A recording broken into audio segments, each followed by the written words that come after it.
Géolocalisation et suivi GPS. Donc, lorsqu'on est en randonnée, ce qui est intéressant, en fait, c'est de positionner rapidement la carte à l'emplacement où on se trouve. Donc là, vous avez un bouton, là, le troisième icône sur la carte en haut à gauche. Vous avez en fait la possibilité de localiser, de positionner la carte à l'endroit où vous vous trouvez. Donc là, moi, là, je suis derrière un PC, je vais le faire, mais enfin, voilà, donc je suis positionné ici au Mans. Donc en fait ici ça vous donne ça vous donne ça vous positionne à l'endroit où vous êtes. Et là ça trace un cercle. Alors pour le supprimer en fait vous avez juste à recliquer sur le bouton rouge pour le supprimer quoi. Donc alors ça c'est bien. Par contre ce qui est un peu enfin ce qui est pénible c'est que pour pouvoir vous repositionner à chaque fois, vous êtes obligé d'activer et de désactiver le bouton. Donc ça, c'est pas très, c'est un peu pénible. Donc c'est pour ça qu'il y a aussi ce qu'on appelle le suivi GPS. Donc le suivi GPS, c'est une fonctionnalité qui s'active depuis les préférences utilisateurs qui sont ici.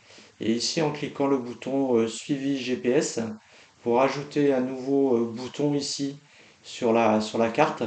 Et là, lorsque vous cliquez sur ce bouton-là, ça vous positionne toujours à l'endroit où vous êtes, mais à la différence de la géolocalisation, c'est que si maintenant, alors je vais pas me déplacer, mais si vous vous déplacez, le point rouge ici se déplace aussi sur la carte et la carte est toujours centrée au milieu.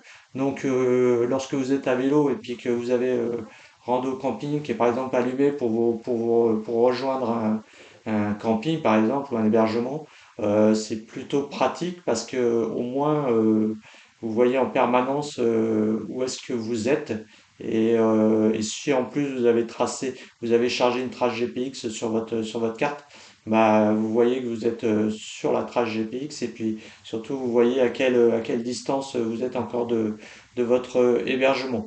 Donc il n'y a rien qui est tracé sur la carte, c'est juste le réticule qui est positionné au fur et à mesure de vos déplacements. Vous n'avez rien à faire. La carte est centrée automatiquement. La seule chose que vous pouvez choisir à ce moment-là, c'est le niveau de zoom, c'est-à-dire qu'il ne changera pas de niveau de zoom. Euh, Plus vous aurez un zoom fin et plus la précision du réticule rouge là sera précise. Et après, pour l'arrêter, bah, il suffit en fait de cliquer de nouveau sur l'icône qui est ici. Voilà, donc moi personnellement, je trouve que c'est plutôt pratique. J'ai ajouté cette fonctionnalité-là parce que en fait, ça m'énervait d'avoir à cliquer sur la géolocalisation. Bon, maintenant, alors point important, hein, une fois de plus, c'est purement local à votre navigateur et il n'y a rien qui est transmis au serveur. Donc, vous seul savez où vous êtes et si vous êtes perdu.